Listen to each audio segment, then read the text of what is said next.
Olá, sejam todos bem-vindos ao Caminho de Guermantes, podcast dedicado à literatura e às maravilhas das artes. Hoje, em mais um episódio, vamos iniciar uma nova série de episódios que terá como objetivo dar conta de um tema específico. E o tema escolhido para iniciar hoje é a distopia. Vamos começar essa série de podcasts com o autor William Golding e sua obra Senhor das Moscas. Mas antes de mais nada, nos apresentemos. Eu sou Joelson Matias e veja-os correndo para salvar suas vidas. Álibis inteligentes, Senhor das Moscas. Oi, eu sou José Guilherme e hoje vamos ter um bom diálogo, afinal, não somos selvagens. Oi, aqui é Karen e ao que tudo indica, Rousseau estava errado. Oi, aqui é Hector e ao fim desse podcast todos chorarão pelo fim da inocência.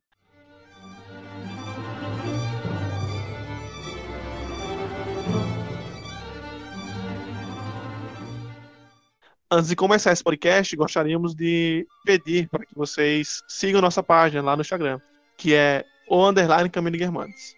Nós também temos uma página lá no Medium, onde nós colocamos nossos textos, ensaios, artigos e coisas interessantes sobre a literatura. Esperamos que vocês gostem bastante do conteúdo produzido.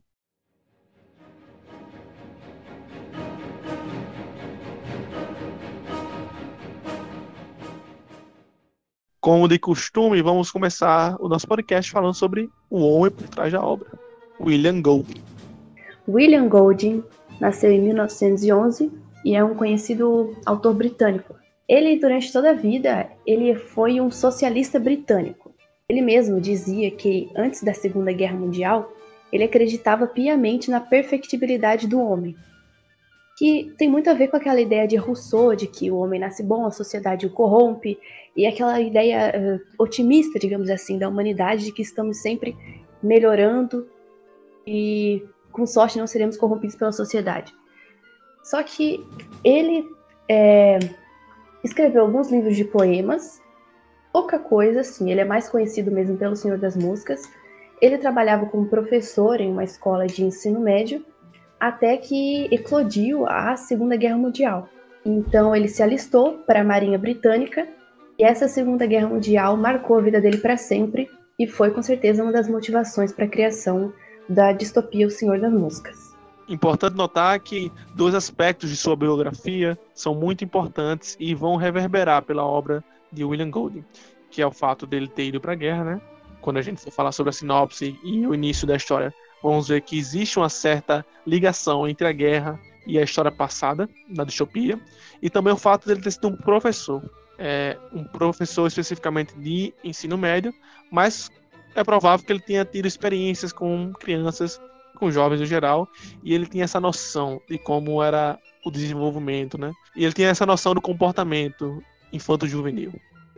Eu acredito que a Segunda Guerra Mundial foi o que motivou nele essa quebra com o paradigma socialista britânico e essa reviravolta na ideia que ele tinha do homem. Então, ele diz que o Holocausto mostrou para ele não somente que o homem era capaz de fazer coisas ruins, mas que ele também era capaz de fazer coisas tão ruins quanto aqueles homens fizeram. Então ele, motivado por essas ideias e também pelo fato dele ser muito leitor, ele lia para os filhos pequenos, ele tinha 2 filhos pequenos, e ele lia bastante histórias para as crianças e lia principalmente os romances clássicos da Inglaterra, como, por exemplo, A Ilha do Coral, que a gente vai comentar um pouquinho mais sobre esse livro mais para frente. E ele, certa vez, comentou com a esposa assim, eu acho que eu conseguiria criar um livro melhor do que esse. E ela, por que você não tenta então? E aí ele foi lá e tentou. E esse livro foi escrito em mais ou menos 6 semanas, então foi relativamente rápido o período assim. Quanto à publicação, o processo foi mais demorado. Ele foi rejeitado 22 vezes antes de ser aceito, e por isso foi publicado somente em 1954. Depois dos anos 1960, esse livro se tornou bastante estudado pelas universidades. Foi só aí, talvez por causa do contexto político, né, do contexto de ideias, é que começou a dar uma luz maior para esse tipo de ideia que ele pregava nesse livro. E aí sim, foi o boom do livro, ganhou bastante importância, até que ele ganhou o Prêmio Nobel em 1983. E 10 anos depois, ele faleceu. Caramba, muito engraçado pensar Boa. na história que foi negada 22 vezes, depois ganhou o Prêmio Nobel. É verdade. Agora, tendo exposto uma breve biografia do autor, vamos à sinopse do livro.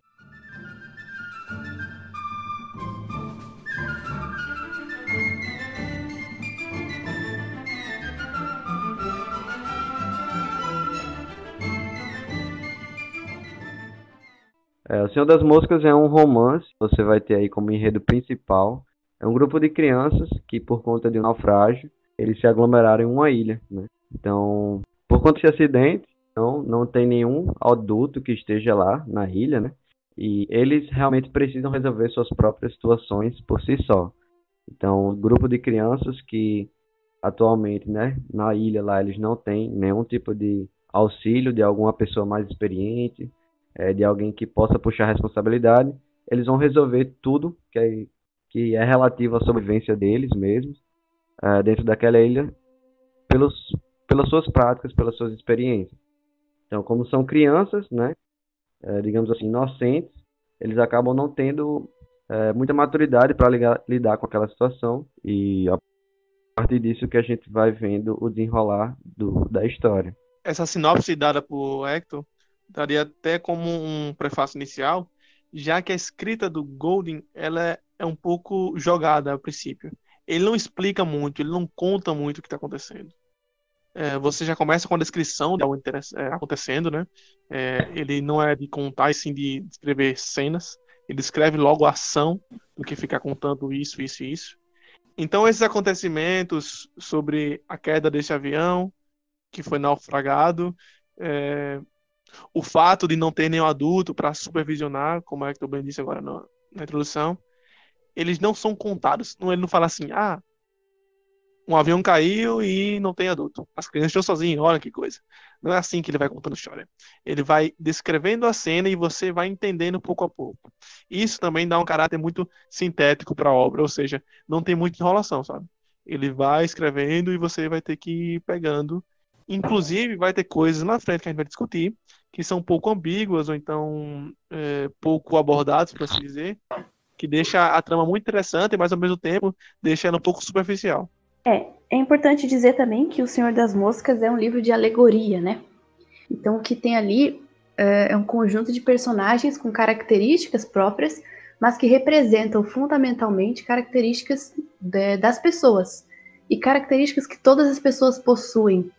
Então é legal assim, a gente falar isso no começo, e também que é bom que a pessoa saiba disso até antes de ler o livro, que quando for entender um personagem individualmente, quando ler as características dele, que não se associem esses traços de personalidade a aquela pessoa em si. Então, tipo, o Jack não era aquilo.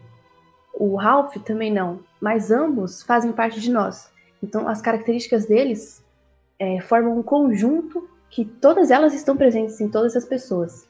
É tanto que, justamente quando você vê cada um dos personagens, eles são bem estereotipados, né, em relação à personalidade. Você não tem um aprofundamento nesse sentido, porque cada um tá ali para cumprir uma função simbólica dentro da narrativa. O Jack né, ele representa alguma coisa, que eu não vou dizer, a gente vai debater isso mais na frente. O Ralph também representa outra coisa, o Porquinho tem uma representação essencial. Então cada um deles tem realmente uma forma de se mostrar que não necessariamente volta para o individual, né? Realmente uma forma de representação.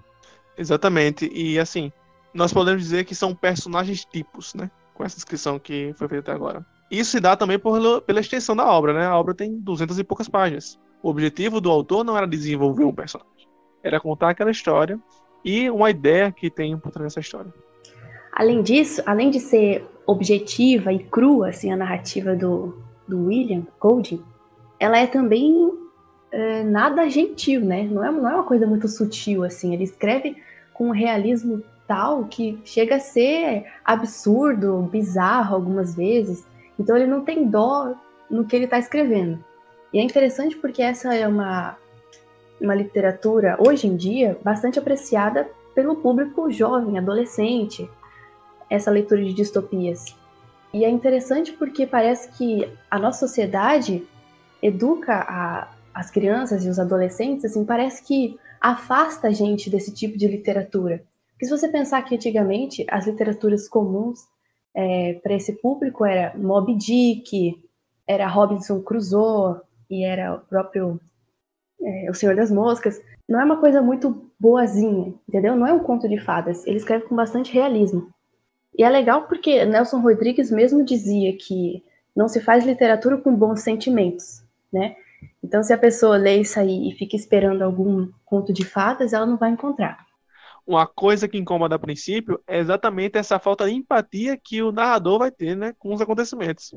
Porque, no geral, estamos acostumados a que o narrador não dê exatamente um pitaco, mas o narrador deixa transparecer um pouco das emoções que nós deveríamos sentir. Então, como nós às vezes sentimos uma certa pena, ou então um desgosto, ou um nojo, alguma coisa assim, raiva do que as personagens estão fazendo em cena, o narrador ele está aquém do que está acontecendo. Ele está só, o papel dele é puramente de dizer o que está acontecendo e só. Não tem nada a ver com isso. E eu acho que isso aí é uma característica comum das distopias, né? 1984, O Admirável Mundo Novo.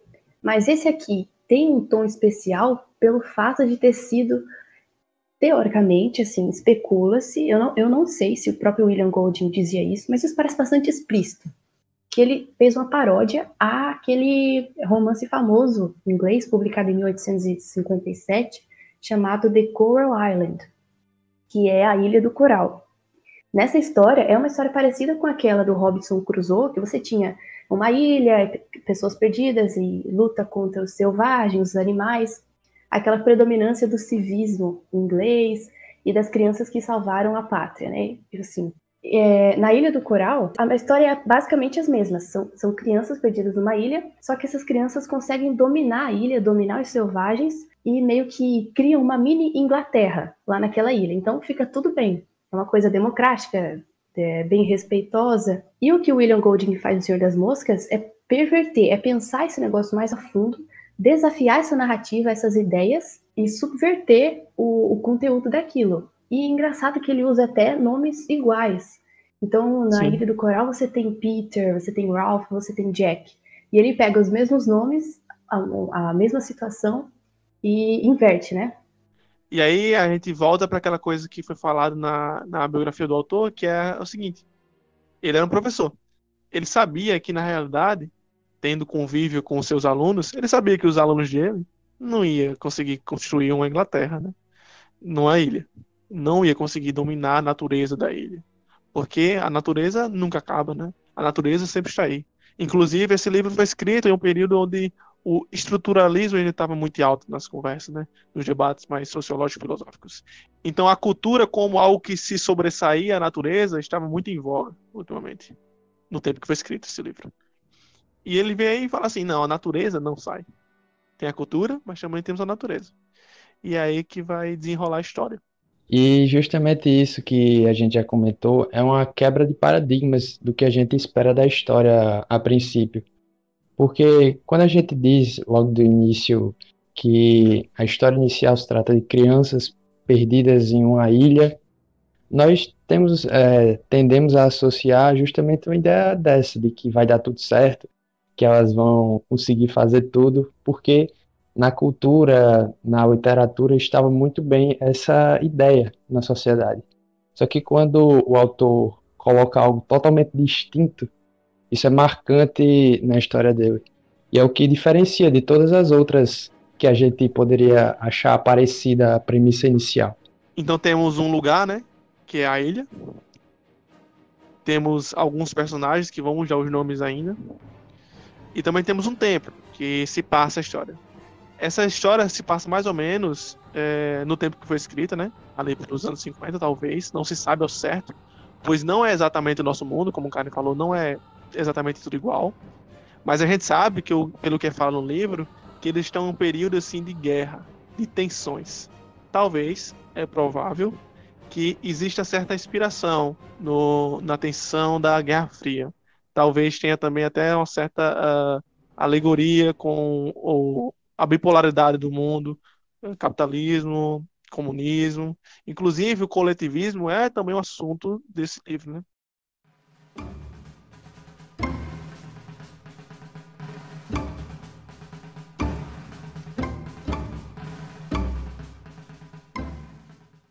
Mas, posto algumas características principais para nossa história, vamos aos personagens. Então, a gente tem aqui, como o Hector falou anteriormente, os personagens são bastante estereotipados. Então, eles têm características próprias e realmente parecem representar alguma coisa. Não são muito complexos, são personagens muito simples. E logo no início, assim que eles chegam lá na ilha, é preciso haver algum tipo de comunhão ali, uma reunião entre as pessoas. A gente tem ali o princípio de uma civilização. Então você tem ali Ralph, que é uma pessoa bem apessoada, tipo assim, ele é narrado como tendo belas feições, uma pessoa agradável, uma pessoa que nasceu com tendências para ser um líder, como se fosse um líder natural. Então, uma pessoa calma, civilizada e que vai dominar a maior parte do que a gente chama de civilização ali nas próximas páginas. E do lado dele, assim, como um conselheiro, como um companheiro, temos Peter, que logo no início já diz que tem um apelido de Porquinho, e é por esse nome que ele é chamado até o fim do livro. O Porquinho, ele é baixinho, gordinho, usa óculos, ele é aquela criança assim que com certeza sofria bullying na escola, até por causa do apelido, e ele era muito inteligente. Além de inteligente, ele era como se representasse a razão. O uso da razão, vamos pensar antes de fazer, o uso da ciência, até pelo fato de usar os óculos para fazer fogo. Então ele representa muito essa parte da razão que está acompanhada das tendências naturais de líder do seu amigo Ralph. A princípio, esses são os dois personagens que nos são apresentados, o Porquinho e o Ralph.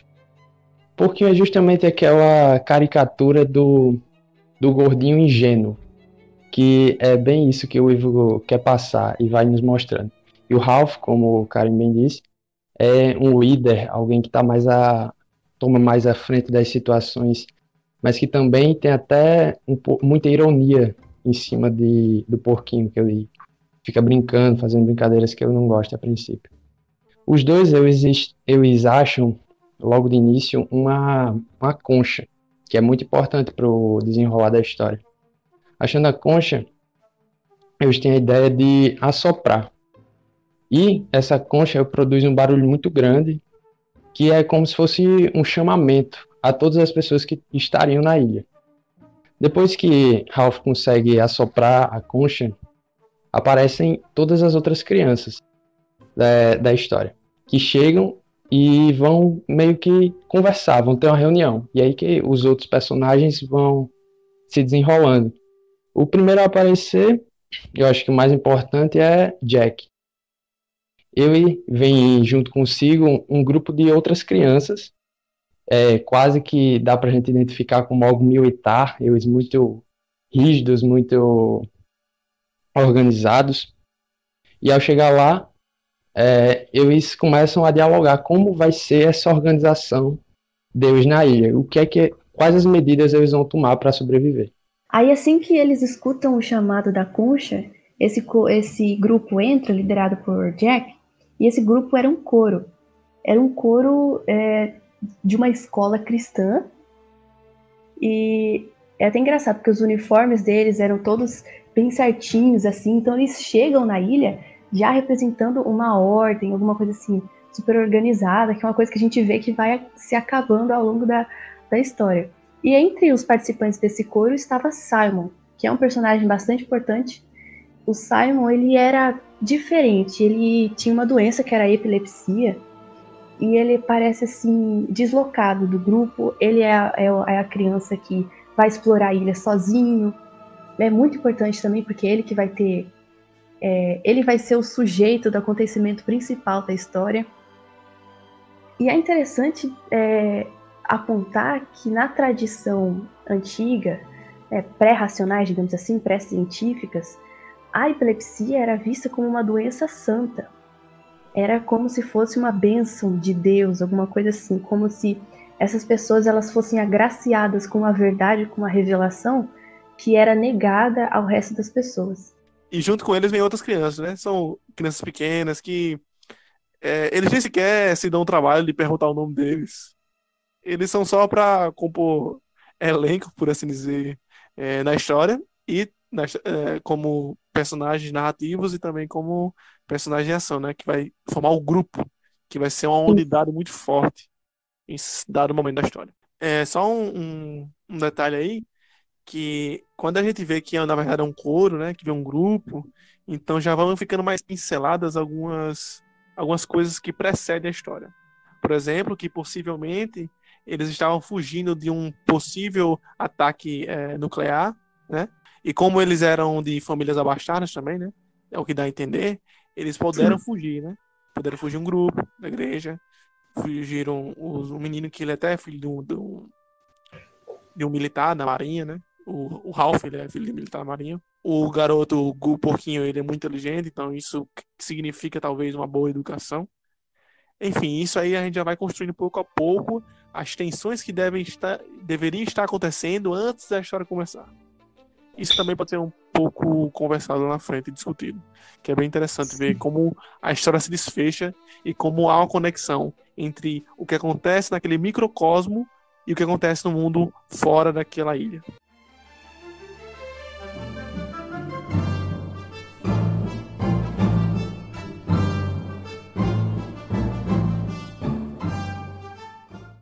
Assim que Ralph toca a concha, chega o outro grupo de Jack e ali se faz uma espécie de plebiscito para se eleger um líder. Então a gente já começa com essa tendência de civilização, porque eles estavam todos vindo da Inglaterra, e aí tem até a frase que Zé citou, que nós não somos selvagens, somos ingleses. Então começa ali uma tentativa de democracia. Então se faz uma espécie de votação e conseguem eleger Ralph como líder do grupo.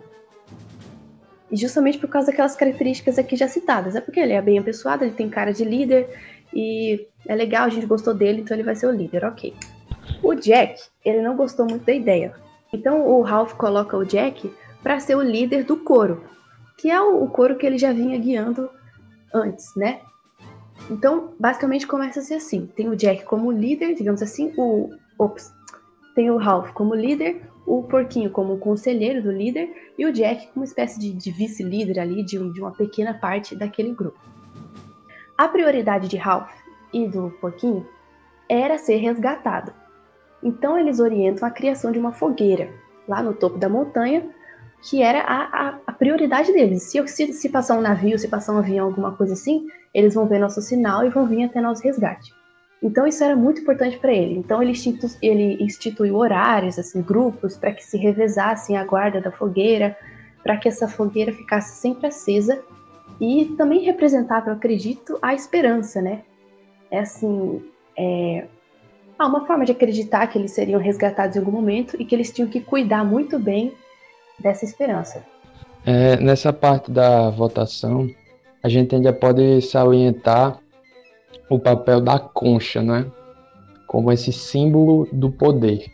Porque além de todas essas características de Ralph, o que mais atraiu o carisma, a empatia das crianças para votar nele foi justamente esse instrumento que ele tinha. Por quê? Todas as crianças foram até eles por causa da concha, que foi como o barulho dela que todos puderam se reunir. E quando chegaram lá, Ralph era o detentor da concha. E essa figura de poder é muito importante, porque como eles vinham dessa civilização inglesa, eles tentaram a princípio manter essa ordem. E a concha era uma representação disso, porque a primeira regra só podia falar, era para falar quem estivesse com a concha. E essa é uma forma de manter a ordem. Essa ordem que vai se perdendo no decorrer do livro e as regras vão começando a perder o seu valor. E a gente vai falar mais sobre isso no decorrer da história.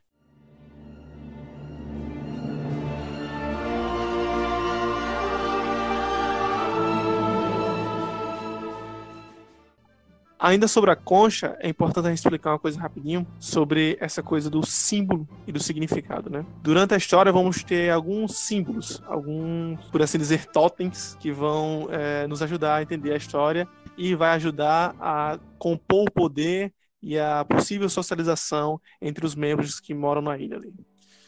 a gente tem que pensar na concha não apenas como esse instrumento de poder ali. A concha, ela é um símbolo da democracia, por assim dizer. E antes, para entender como isso se liga à democracia, a gente tem que lembrar que o símbolo não é uma coisa separada do significado. Só há símbolo porque há significado. É comum nos dias de hoje a gente tentar separar muito o símbolo do significado. É como se o símbolo fosse algo místico, né?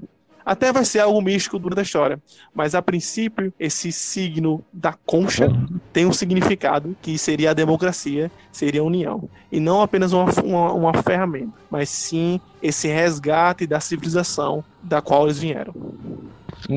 Nesse início a gente tem até uma história um pouco parecida com o que a gente podia esperar, né? As crianças, elas se organizam um pouquinho, o básico, né? Entre elas, Jack ficou no fim das contas, ficou com a liderança do coro. Eu era o responsável pela caça e por justamente manter a fogueira acesa no topo da montanha. Isso era muito importante, principalmente para Ralph e para o porquinho, porque eles tinham uma clara noção na cabeça deles que eles queriam ser resgatados. Isso era muito importante. E eles estão naquela situação e eles começam a se organizar. A princípio, tem até uma parte onde ele fala que é um pouco engraçado de imaginar que as crianças trabalhavam um pouco, mas logo depois iam nadar, iam se divertir, elas não estavam muito empenhadas naquilo. E, em um momento, Jack sai e negligencia a fogueira que está mantendo acesa e sai para caçar. E ele sai à caça. Mas nesse momento é que um navio passa e é quando mais a fogueira deveria estar acesa para chamar a atenção do navio. E isso não acontece. Tem algumas considerações algumas coisas que eu pensei, né? Quando começou a se desenrolar essa política, essa distribuição de afazeres. Que foi o seguinte: tem uma frase famosa de outro livro, que é das Crônicas de Gelo e Fogo, né? Que um dos personagens, em dado momento da história, fala assim: por que fingir que quem manda é o cara que tá com a coroa na cabeça, se na verdade quem manda é o cara que controla os exércitos? Foi a primeira coisa que eu pensei. Deixou o couro com esse bicho aí, pronto, ainda sabe o que vai acontecer. E assim, a história vai se desenhando bem em cima disso, né? Do poder. E outra coisa interessante também é que nada comprova a tese de que fazer uma fogueira vai resultar em alguém resgatando eles. Assim, Jack, ele tem um bom motivo a princípio. Ele quer se alimentar. Ele quer matar um porco, né? Assim, que vai ser outro personagem mais presente na história. Não o porco porquinho, mas o porco animal que se come, né? Que eles querem assar para comer. Ele quer matar o porco porque a comida é algo essencial para a vida. Assim como outras coisas. Para o lazer deles, para distrair, já que eles têm muito medo. Isso também é uma coisa bem marcante na história. Enfim, os dois têm bons motivos, assim, para assim dizer. A dualidade não pode nos ser imposta a princípio da leitura, porque nós vemos que o narrador, mesmo que ele não tome uma posição frente aos acontecimentos, ele meio que toma um lado a partir do momento que ele narra do ponto de vista do Ralph. A gente não vê o ponto de vista do Jack, vê o ponto de vista do Ralph. Sim. Então, tendemos a achar que o Jack tá errado sempre e que o Ralph tá certo. A gente até torce, né? Não sei se aconteceu com vocês, mas a gente até torce para que o Ralph consiga fazer essas coisas, porque nos parece mais certo, né? Só que assim é uma boa motivação para cada um dos lados nessa dicotomia. No início, sim, com certeza. Depois você vê que a coisa sai do controle. É.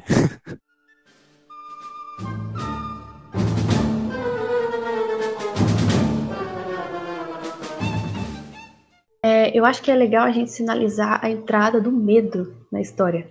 Porque até então, naqueles primeiros dias, a gente tinha ali aquela alegria, né? Ah, tem comida, tem água à vontade, olha que maravilha. Então eles trabalhavam um pouco, depois iam brincar, tudo beleza, tudo paradisíaco, assim como naquele livro A Ilha dos Corais. Mas, ao cair da noite, digamos assim, é que começa o medo.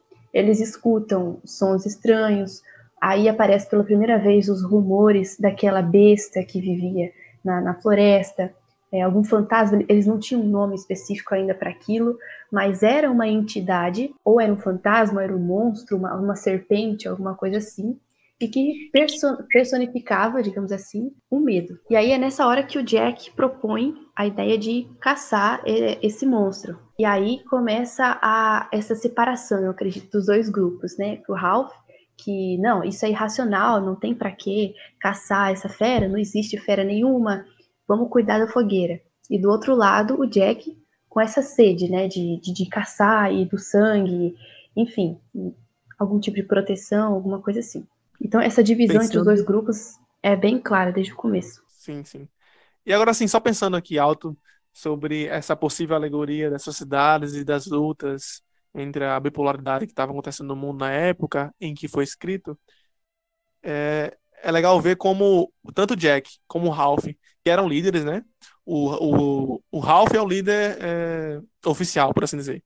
Mas o Jack também tinha uma posição de poder ali dentro, desde o momento que ele foi colocado como um líder dos caçadores. Sim, legal lembrar que o nome do grupo é Os Caçadores, né? O grupo do Jack. E que tanto o Jack como o Ralph, eles ficam negando a existência do monstro, porque ele viu que as crianças estavam se assustando. E o porquinho, que era o mais inteligente, ele não acreditava em nada disso. Ele fala, ninguém sabe o que é isso, pode ser qualquer bicho, tal, tal. Enfim.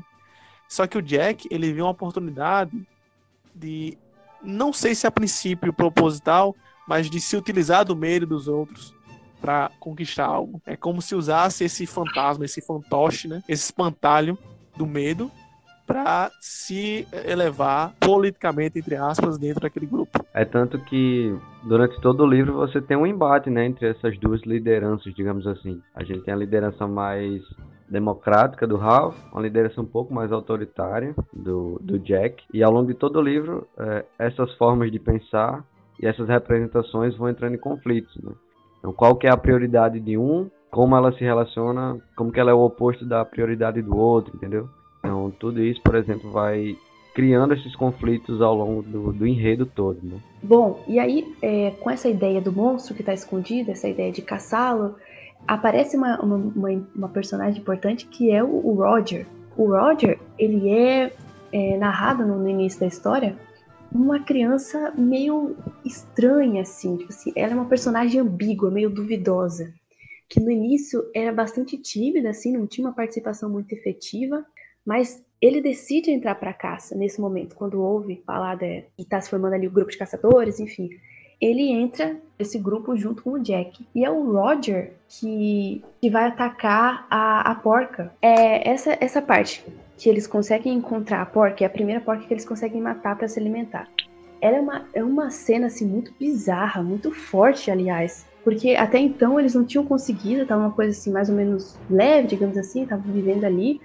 Mas esse momento é como se eles. Eu não sei, muita gente diz que é a questão do poder, né? Quando alguém mata, a pessoa tem em si o poder de matar. Então, tipo assim, a pessoa se sente acima, a pessoa se sente na condição de decidir se alguém vive ou se alguém morre. E essa cena representa essa chegada desse poder para as mãos de Jack. A cena que ele consegue matar a porca é horrível, assim, ele enfia a faca na porca e jorra sangue.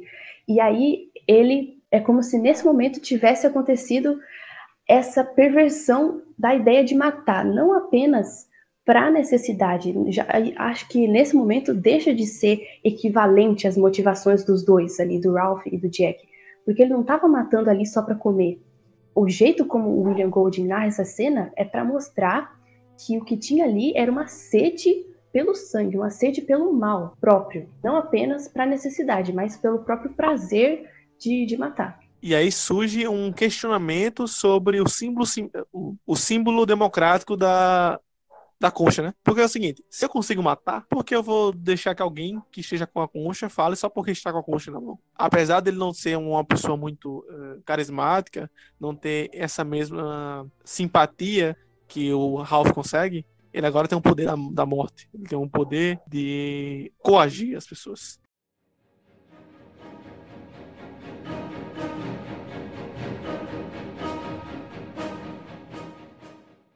Bom, aí logo depois que eles matam a porca, acontece uma cena muito importante, que é aquele ritual, aquela espécie de ritual religioso, tribal, assim, pagão, em volta da fogueira, exatamente da maneira como a gente imagina naquelas histórias sobre selvagens e ilhas, enfim.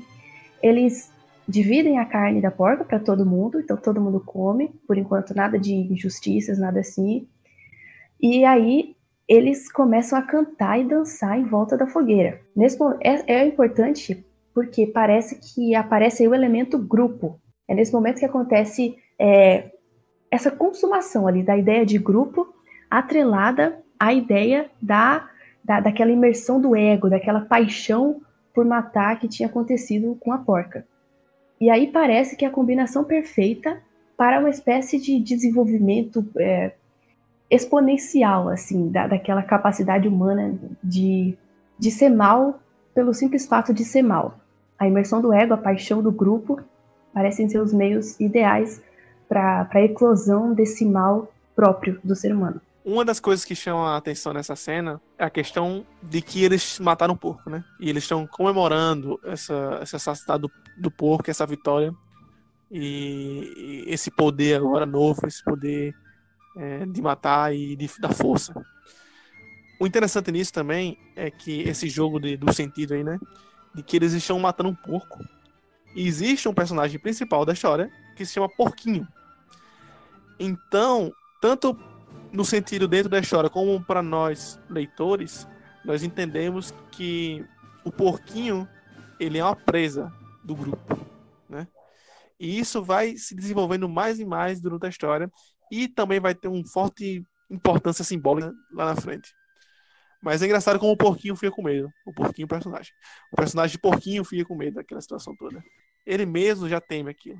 Apesar de que posteriormente ele vai começar a participar de tais eventos tribais, por assim dizer, ele teme ali, porque o significado porco, a porca que foi morta, e o porquinho estão juntos.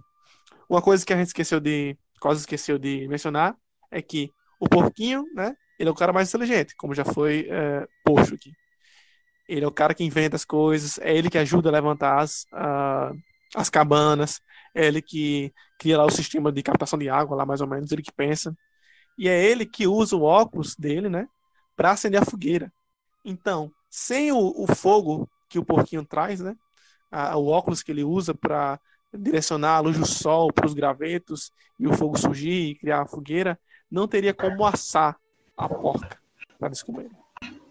Então, o porquinho ele também está aí como uma força técnica até certo ponto. A gente pode até dizer que representa a ciência de alguma forma, porque você vê ali que a ciência é uma ferramenta tanto para o bem quanto para o mal.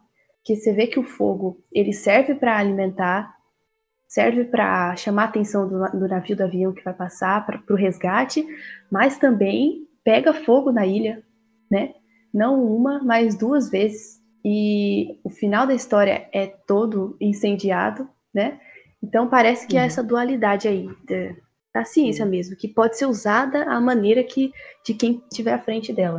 E diria também que o porquinho, ele é uma parte da cultura que ainda permanece ali. O porquinho é como o Prometeu. O Prometeu acorrentado, né? Que entre os titãs, ele que traz o fogo. E, como a gente sabe, o Prometeu acorrentado, ele dá o fogo à humanidade. E esse fogo para a humanidade é o fogo que cria a cultura. Prometeu é o símbolo da técnica e da ciência, posteriormente. Então, o porquinho vai funcionar mais ou menos como aquele que dá o fogo. E lembrando que Prometeu também é o boss expiatório da história, né? Entre os titãs, Prometeu é aquele que fica acorrentado.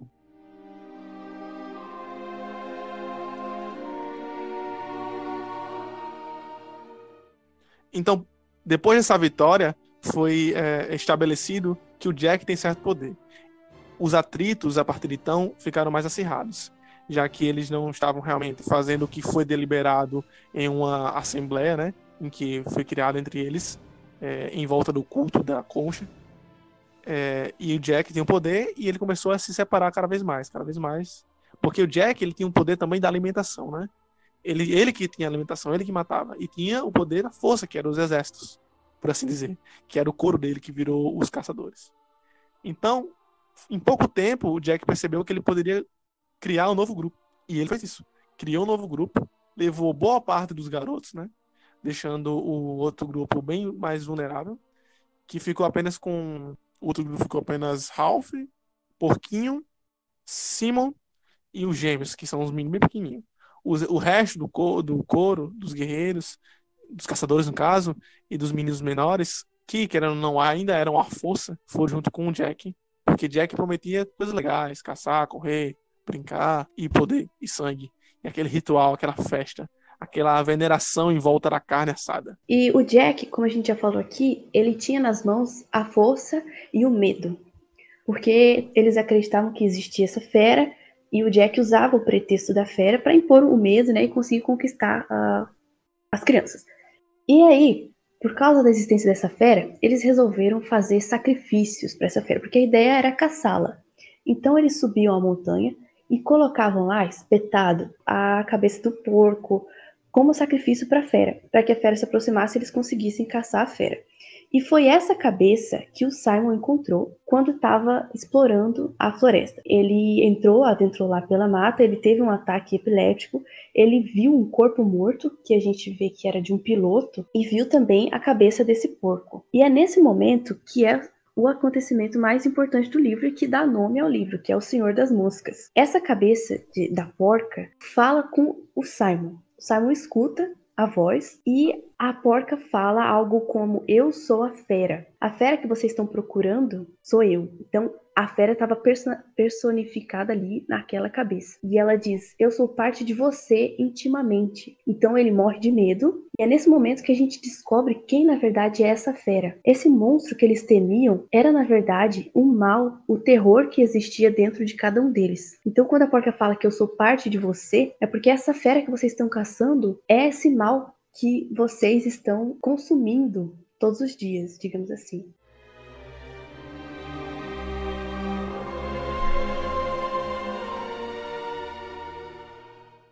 E aí ele volta novamente para o grupo, né?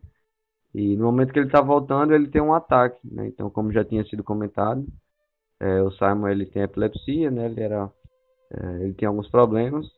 E aí durante o ataque, né?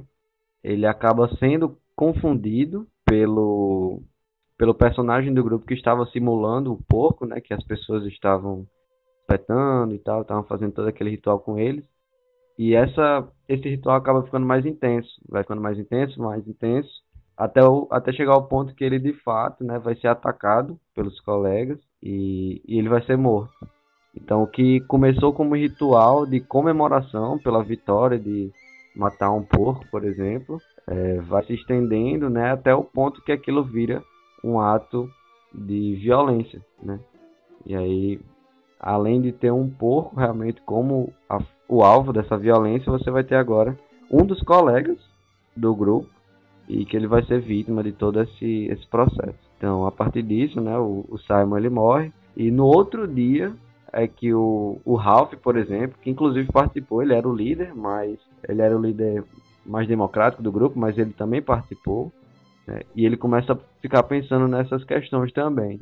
Então ele vai ter uma conversa com o porquinho para pensar sobre o porquê que aquilo realmente aconteceu, que ele não tinha se tocado no momento, enfim. Tudo aquilo que a gente pode imaginar como sendo uma justificativa após ter feito uma barbaridade, né? Então eles fizeram todo aquele processo e aí depois veio o peso na consciência também, né? Isso aí vai ter inclusive implicações lá para o final do livro, quando a gente vai falar sobre a inocência.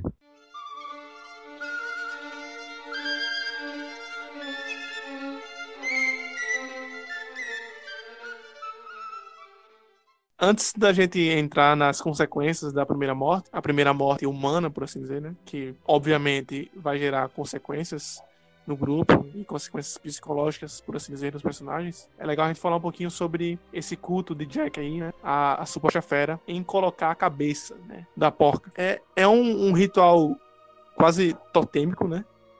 De uma referência a uma certa instituição.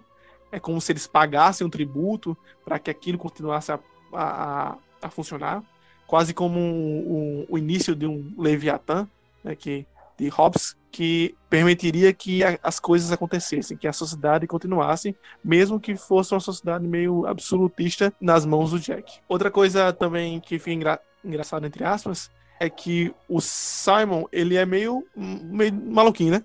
Então, ele tem epilepsia. Então, a gente não sabe o que exatamente ele está falando. Tanto que o leitor, à primeira vista, acredita que o livro tem certos aspectos fantásticos, né? A gente não sabe se aquilo aconteceu de verdade. supomos que não aconteceu, né? Foi essa intuição que o cara acabou de narrar pra gente. Só que mesmo assim você pensa, esse Simon é meio perturbado, assim. Ele não bate muito bem. Até que ele vai lá e morre. Ao mesmo tempo, é que essas coisas doidas que ele falava era a pura verdade. É como se ele tava passando ali uma mensagem de que, caramba, essa fera existe, vocês não estão percebendo o que tá acontecendo. É como se, talvez, se ele tivesse conseguido entregar essa mensagem, acredito que não, mas vai que aquelas crianças percebessem de alguma forma que tinha alguma coisa errada, que eles estavam se descontrolando. E ele tinha essa mensagem importante para passar, e antes que ele conseguisse fazer, ele foi morto pelo próprio povo que ia se beneficiar dessa mensagem, entendeu? É como um sacrifício. E é legal, né? a princípio, né? A narração é rápida, ele tá correndo lá, tentando sair das plantas e morre. É muito doido. Outra coisa interessante sobre essa coisa do Senhor das Moscas, que é falado, a gente até conversou antes de começar o podcast, né? De que quando a gente busca sobre o Senhor das Moscas, encontramos várias coisas sobre satanismo. O Senhor das Moscas é um outro nome para o Beelzebub, que o Beelzebub, pelo que eu pesquisei, é uma aliteração de dois nomes em algum idioma aramaico, algo assim, algo bíblico, em que significa o Senhor das Moscas. E, em rápida pesquisa, eu vi que o Senhor das Moscas, o Beelzebub, ele é um dos 7 demônios lá em Portal do Inferno, e ele é aquele que é responsável pela gula. Ele simboliza a gula. Então tem essa ligação aí, sabe, de certo modo, da comida, de uma comida ligada à ganância e ao poder. A gula como uma conexão entre eles, algo assim. Até a analogia, né, de você consumir algo no sentido de preencher. Até se você pegar, por exemplo, alguns aspectos da psicanálise, né? A gente tem, na histeria, por exemplo, quando você tem um asco moral com alguma situação, com alguma atitude, alguns sintomas, digamos assim, que podem aparecer são sempre relativos à ânsia de vômito ou esse tipo de coisa. Então, é como se existisse um paralelo também, claro que simbolicamente falando, entre o ato que a gente vê e como isso desperta alguma sensação na gente. Então, essa ideia de ganância, por exemplo, traz também a ideia da gente consumir, né, para preencher algo interno. Então, quando eu preciso, sei lá, esbanjar alguma coisa, eu preciso ser o melhor do mundo, eu estou sempre indo no mundo para consumir algo dele para que eu possa me preencher, entendeu? Então, nesse caso aí do Senhor das Moscas, é como se para eles têm que se alimentar, claro, é uma questão de sobrevivência, mas vai para além disso, né? Não é só quando eles começam a criar esses rituais, por exemplo, a gente vê que a questão da sobrevivência em si não é o centro. Começa a virar algo que endossa a violência, endossa realmente o instinto que eles têm de agressividade. Sim, muito massa. Partindo disso que você falou, a gente pensando por uma visão mais, por um ponto de vista da psicanálise, é interessante a gente ver como é essa vitória do id, né? Se a gente pensar os 3 personagens principais como representantes de cada parte da psique, o id, ego e o superego, o porquinho como o superego, o Ralph como o ego e o Jack como o id, a gente vê essa vitória do id, né, que é a parte dos prazeres, das pulsões sobre o ego. E é aí que o Ralph vai sendo destruído. Até que o porquinho, né, como vocês já leram, ele vai morrer. Ou seja, a morte do superego permite que o consciente possa submergir e perseguir o ego, que seria o Ralph. E que inclusive pode vencer, né? Pode vencer o ego aí. E como a gente vê no final do livro, quase vence. Se é que não venceu. Venceu. Eu acho.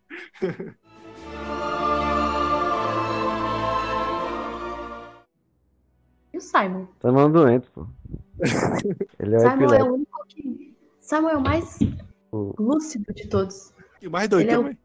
Foi o único que conseguiu ouvir. É ele que fica olhando as coisas. Não, eu vi um barulho ali. Tem um monstro ali. Então, ele conseguiu perceber o mal desde o início, cara, se você perceber. E tanto é que ele vivia numa clareira, né? Ele foi lá pra montanha, porque ele não aguentava mais aquilo lá. Ele deixou de tomar partida, ele não era nem de um lado nem do outro. Foi lá nessa clareira, foi lá no topo da montanha que ele encontrou. É como se ele falasse com a própria consciência. Exato. Confrontou a sombra junguiana. Aí foi tentar falar com os outros justamente.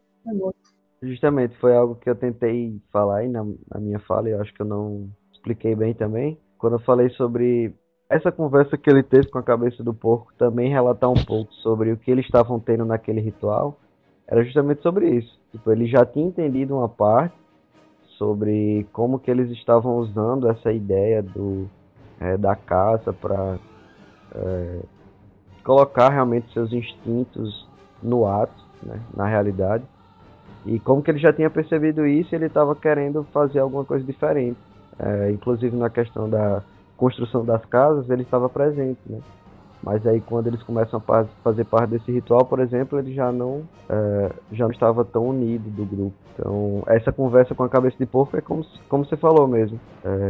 Essa conversa com o subconsciente, que ele tem, digamos assim, algumas revelações, né? A cabeça de porco fala, essa fera, sou eu, enfim. É como se ele já tivesse entendido e naquele momento ele só tivesse, de fato, tornado tudo isso consciente. E aí quando ele volta para falar, para transmitir tudo aquilo que ele tinha entendido, de fato, aí já era tarde demais. Aí ele é recalcado. Boa.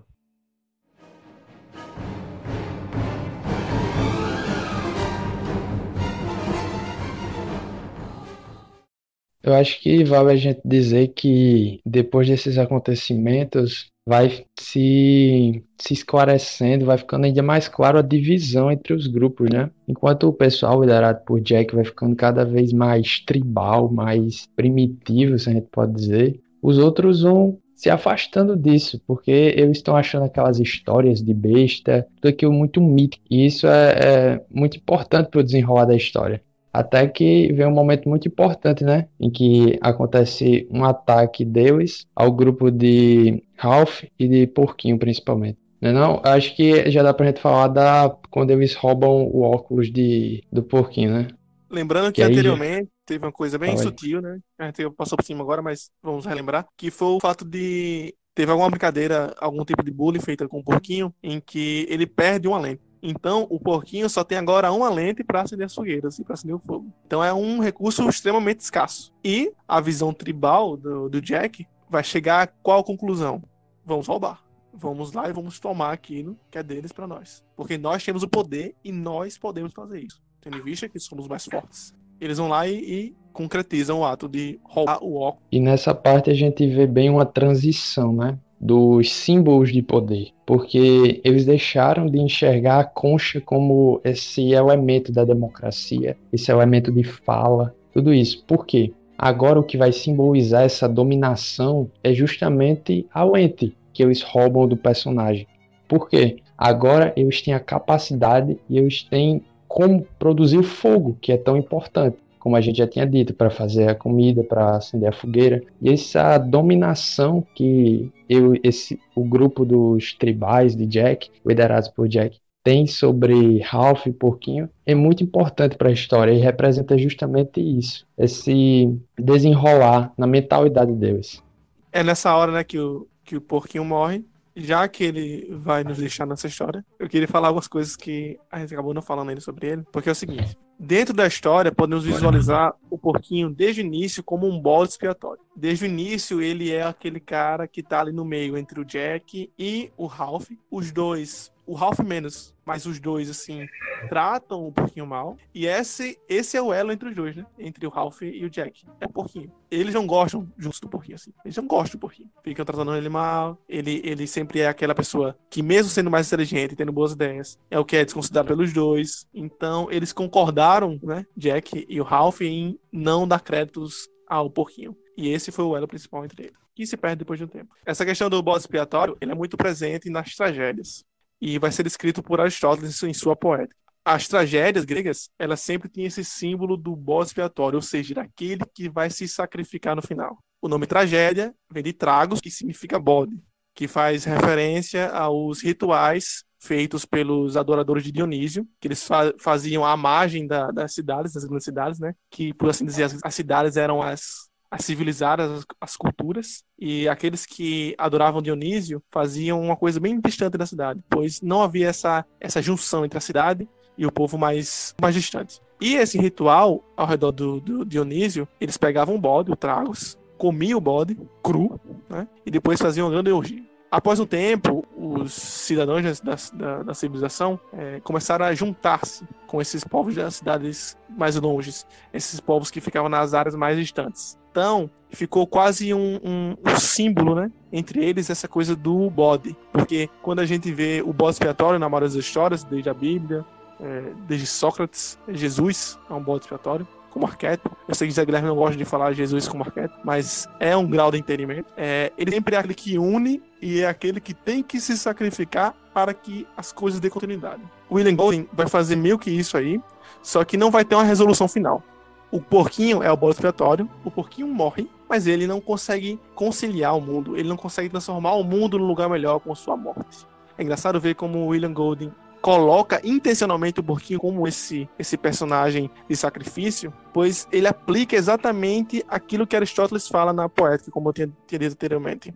Aristóteles chama esse tipo de personagem de modelo imitativo baixo. É aquele personagem que tem um menor poder relativo dentro da história. Como assim relativo? Se essa história tiver alguns poderes, tiver algumas coisas, por exemplo, a história dos As Moscas tem essa luta, né, entre eles, física mesmo. Então, os mais fortes são aqueles que têm a palavra e a luta física. O porquinho, ele tem inteligência. Em outros casos, em outras histórias, em outras tragédias, se usa o amor, né, o personagem trágico que vai morrer, que vai sacrificar o que ama, ou o justo, ou inocente, a criança inocente, a criança prometida, ela que tem que morrer para que os outros se salvem. Nesse caso, ele não tem a força relativa das forças que se contrapõem durante a história, que são as forças mais físicas e verbais. A força do porquinho, ela é puramente intelectual, e ela não é o suficiente para fazer com que o mundo se concilie e que o mundo se junte, os dois mundos, que seria o de Ralph e o de Jack. E ele acaba por morrer, né, de um jeito bem besta assim, e sua morte não faz diferença nenhuma.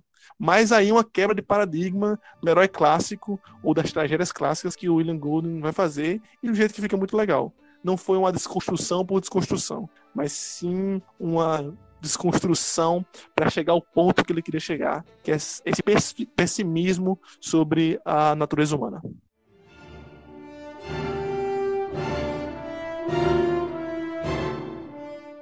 O porquinho morre porque o Roger empurra uma pedra pra cima dele, né? Uhum. E o Roger era aquele personagem que no começo ele era estranho, mas que era ele também que ficou tacando pedrinhas em um menininho lá na praia. Ele tacava as pedras assim na intenção de não matar, mas ele queria, no fundo, digamos assim. Porque é ele que é o porco, depois ele se finge de porco, e agora ele mata de propósito. Olha o que eu pensei aqui agora.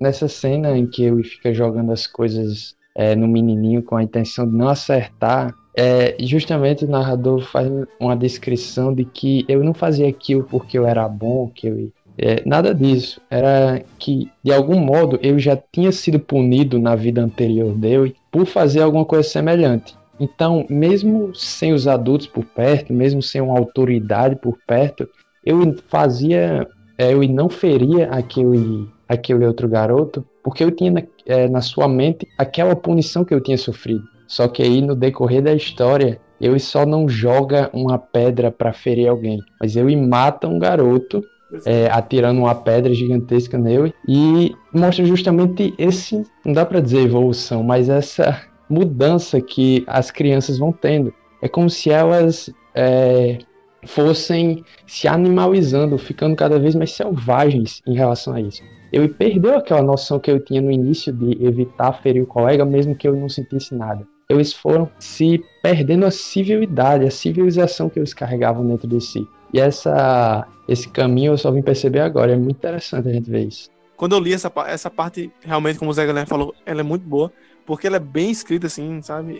Ele expõe exatamente, apesar de o texto ser quase totalmente sintético, ele expõe algumas coisas interessantes sobre a natureza do que estava acontecendo ali entre os personagens. As coisas que o Zé Guilherme falou é como se fosse um escudo protetor, né? Se existisse isso, uma força entre ele e o menino, né, que tá sendo jogado as pedras, e o resto. O Roger, ele joga a pedra para não acertar, porque essa força protetora são as instituições. É a escola, é a igreja, é a família, é a civilidade. E, em certo momento, como o Zé Guilherme acabou de falar, esse campo de força, ele vai ser quebrado pela animalização dos personagens. Outra coisa que vale a pena pontuar aqui, que é muito massa na escrita do William Golding, é que ele faz esses espelhos, né? No começo, ele joga a pedra no menino e não pega. Na outra vez, ele mata. No começo, eles fazem o ritual lá, o Roger também nessa cena, faz o ritual, só que é só uma brincadeira. Depois, essa brincadeira vira em outra morte. Então,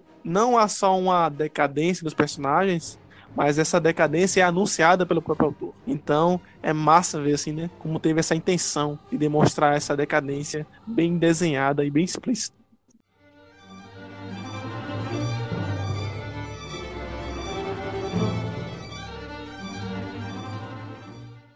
Não sei se vocês lembram, mas ele narra a morte do Simon de uma forma muito fantasiosa, não sei. Ele fala que o lago, que eles jogaram ele numa água lá, aí o lago começa a ficar fosforescente. Foi muito doido. Eu lembro que eu não entendi. Eu só entendi depois, quando o Ralph tava conversando com o porquinho. Aí eu voltei e falei, caralho, ele morreu, pô.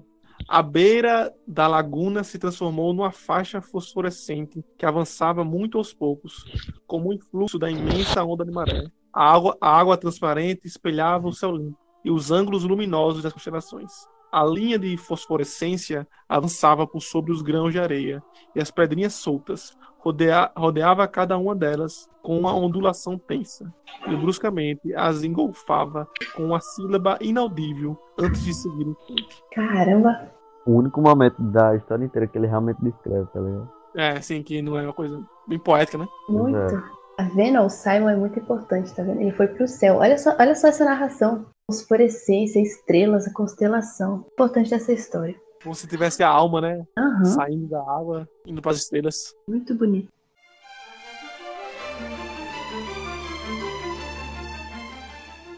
Bom, então depois da morte do porquinho, o grupo antagonista agora era o Ralph. Ele era a minoria ali, era o único, e ele com certeza era a próxima vítima. Os gêmeos já tinham sido torturados e levados para aquele grupo, então ele estava sozinho. E aí, o grupo do Jack pega o óculos do porquinho, que já estava quebrado, já só tinha uma lente, e pegam ele na intenção de fazer fogo. E conseguem fazer uma fogueira. Só que essa fogueira sai do controle. E o que era para ser uma fogueira vira um incêndio. E aí vai narrando o Ralph fugindo desse fogo e ao mesmo tempo fugindo dos inimigos.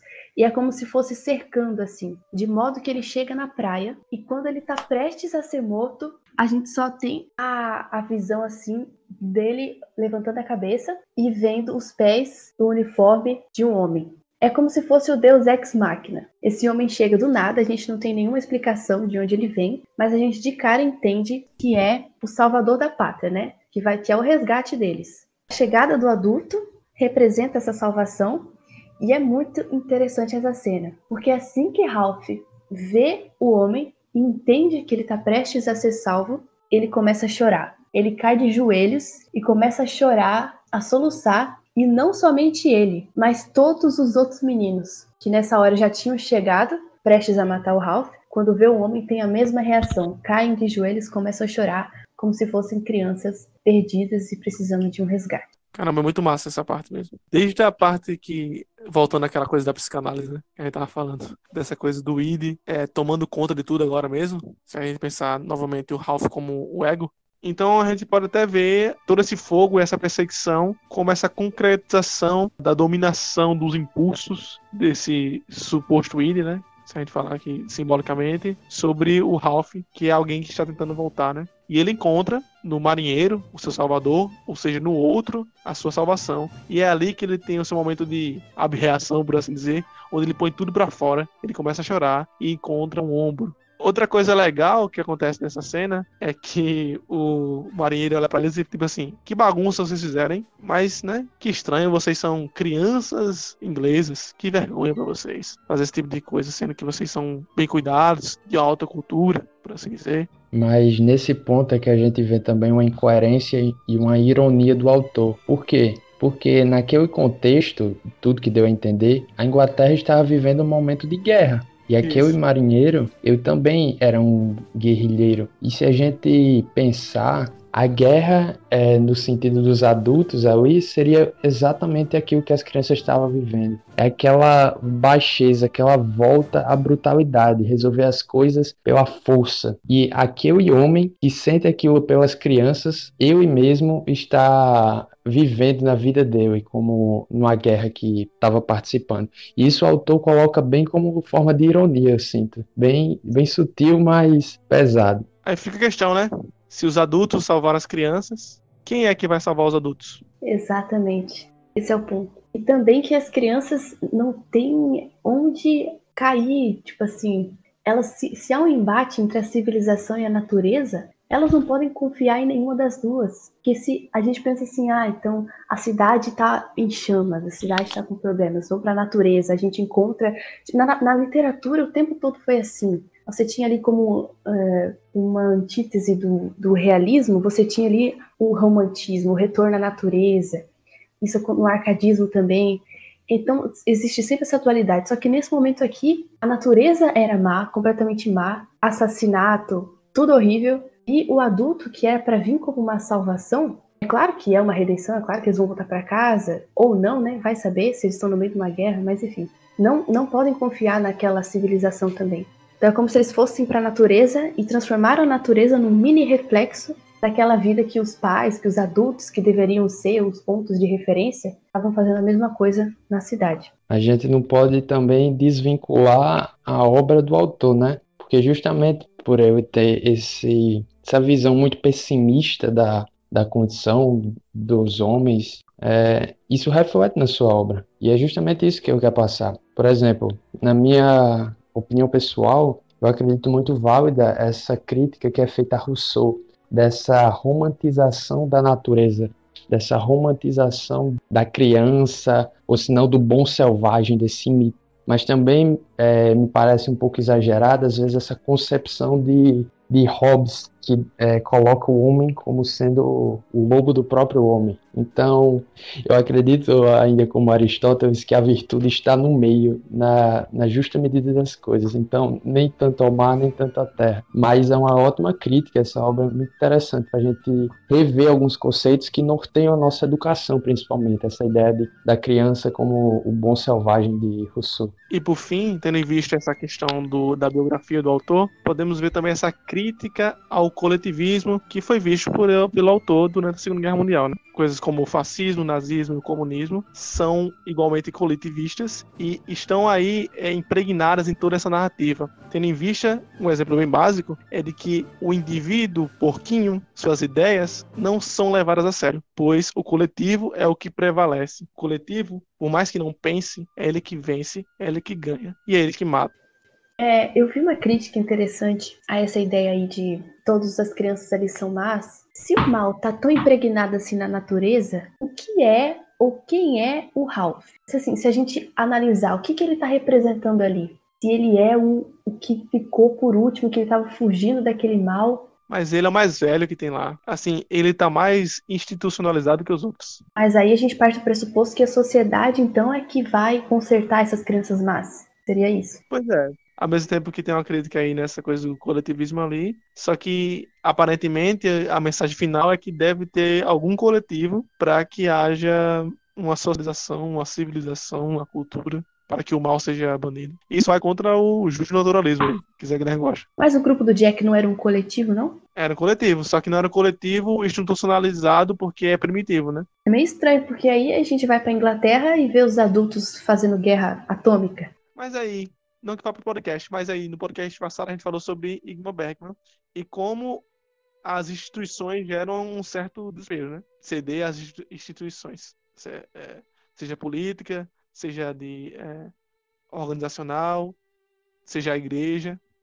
Só que, ao mesmo tempo, a gente vê uma mensagem de que é necessário a instituição para que a vida seja Possível. Exatamente. Não tô Sabe dizendo o que aqui eu que a gente vejo? é utilitarista, que a gente tem que ir pra igreja porque tem que ter instituição, mas é isso aí. Eu odeio esse papo. Transformar a igreja numa ONG, eu odeio isso. Mas eu vejo muito o que o Chesterton fala na ortodoxia, quando ele diz que o cristianismo, ele acredita no cristianismo porque o cristianismo é como a luz. E a gente acredita na luz não só porque a gente pode olhar para ela, e ela até cega a gente, mas porque com a luz do sol, vamos dizer assim, a gente consegue ver todas as outras coisas. Ele ilumina as outras coisas que a gente pode ver. Por quê? Eu vejo que tanto a visão de Rousseau quanto a de Hobbes, ela é meio reducionista em um ponto. Ou seja, você colocar o ser humano simplesmente como alguém mau que se colocar colocar dois homens vai ser o fim. E a ideia de Rousseau romântica de colocar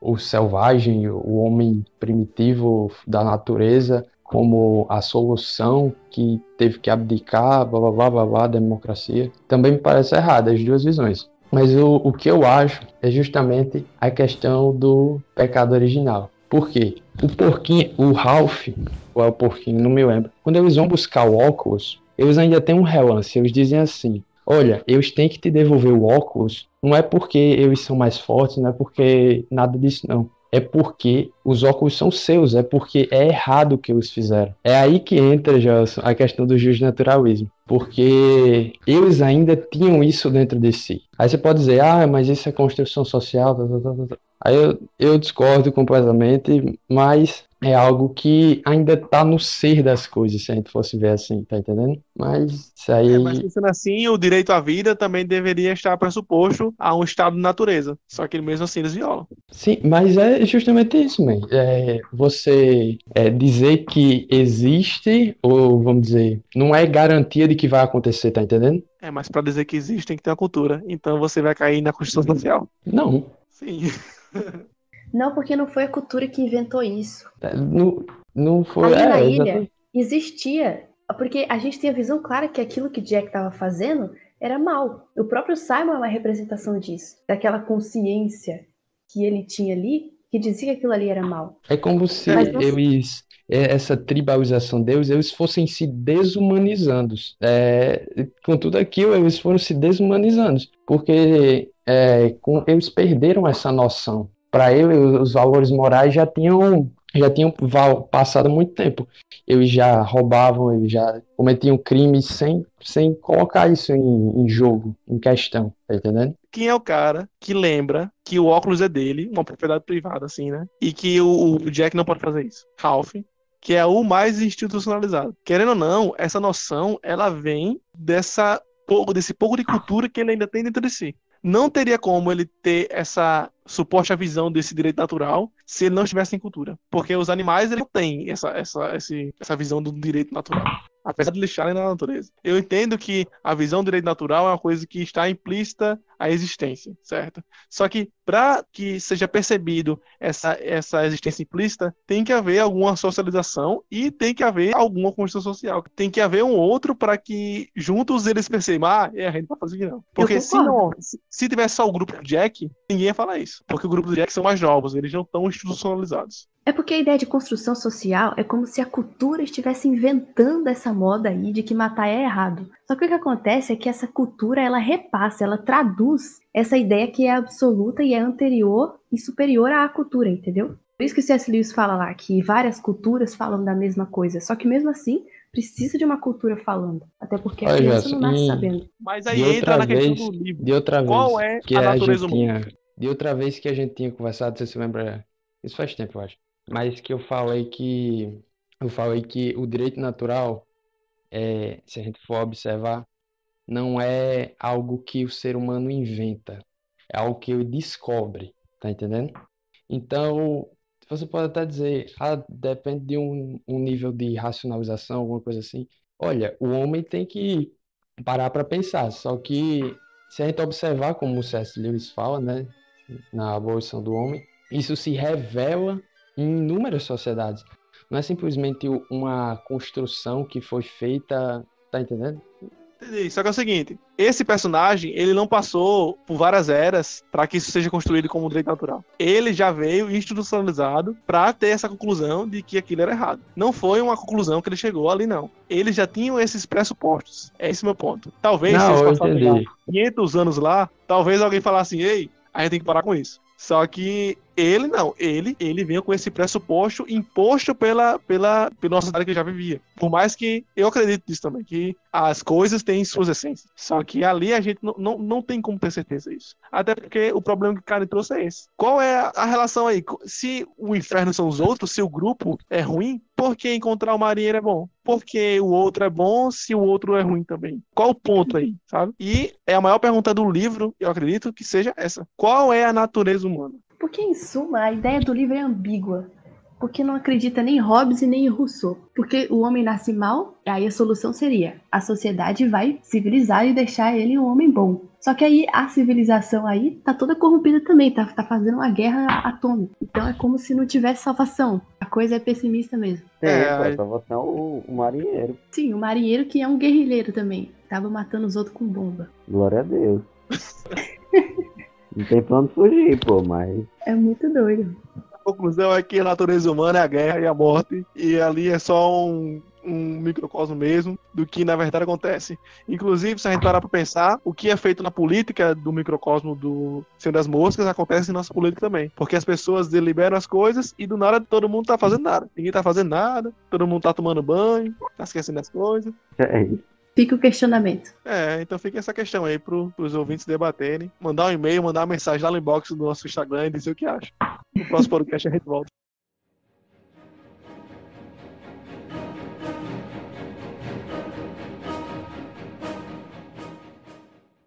E esse foi mais um episódio do Caminho Guermantes. Esperamos que vocês tenham gostado da discussão, do tema escolhido, esse livro que foi ótimo. Esperamos que vocês cheguem em suas próprias conclusões. Nos envie o que você pensar, nos envie suas respostas e suas considerações. Até a próxima semana, com mais um tema, ou mais um livro, e muito mais literatura.